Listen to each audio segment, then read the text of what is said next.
What's going on, everyone? Crazy Canuck here with the Can-Am Sim Sport Group. I was doing a little video on VR motion sickness and tricks that I've used to overcome it.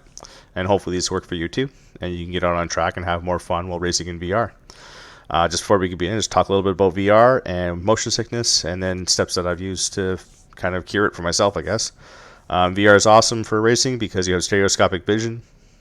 You can look around while you're racing. You can tilt your head and move back and forth and use your mirrors to spot cars behind you. And yeah, you can. It's much more immersive, I find, than sitting in a room with a screen in front of you, kind of thing. It feels like you're actually in the car with your Nomex suit on, ready to go. Awesome stuff. Now for the takebacks, motion sickness, probably the biggest one for a lot of people.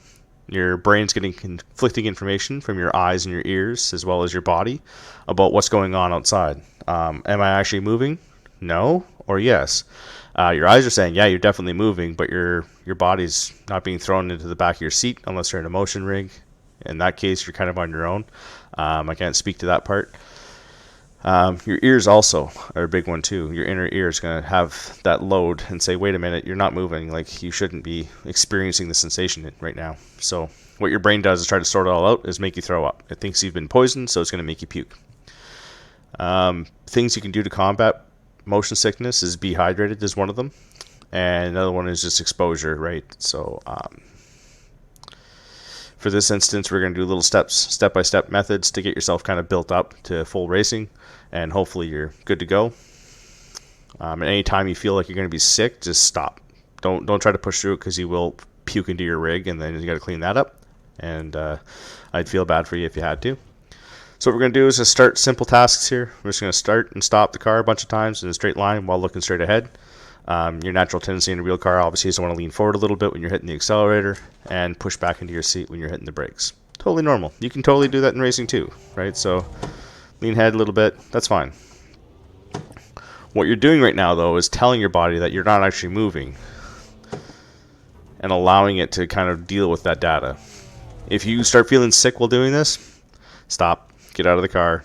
Have a sit. Wait a little bit until everything kind of cools down and you don't feel like you're going to throw up anymore. If you can do this one comfortably, that's awesome. You're on your first step to racing. The next one is to look at something on the side of the track. So I'm just going to pick, I don't know. I'm going to pick the opening there on the grandstands. I'm just going to stare at that, hit the gas, hit the brakes. Hit the gas, hit the brakes. Now, with VR, I can see that the fence is moving by me a little bit faster feeling than what's far away. So that's telling me I'm moving laterally, but I'm not feeling that in my ears. So then I look the other way, same thing. Get the fence going by quite quickly with the paddock moving by slower, same sort of effect. So this one I find for a lot of people is a lot worse than the looking straight start and stop. So just keep doing that a couple of times. If you're comfortable with it, awesome. Not comfortable with it and you feel like you want to barf, get out. So that's all fine and good. The next one is just keep doing that start and stop method, but this time I'm just going to look around a bunch of times. Looking side to side, nothing in particular, but now you're also confusing your eyes as to what's going on. It's almost like you're being spun while you're being hurled down the track. If you get away with that, you're doing awesome. Keep it up. So you get around the corner here for the next one. Need a little bit more runway for it. I don't recommend trying to do donuts straight away. That will probably put you in the bathroom trying to throw up your breakfast. So for this one, I'm just going to pick that black tower that's up on the hill there, the billboard, and I'm just going to lock my eye on it. And what I'm going to do is I'm going to steer the car back and forth while looking at that billboard. This one's going to be doing a lot of conflicting stuff because I should be getting thrown left and right in the car, but I'm not, as well as being thrown front to back. Now just look over the hood of the car. I am moving back and forth quite a bit. But if I'm looking at that sign, I'm being spun back and forth.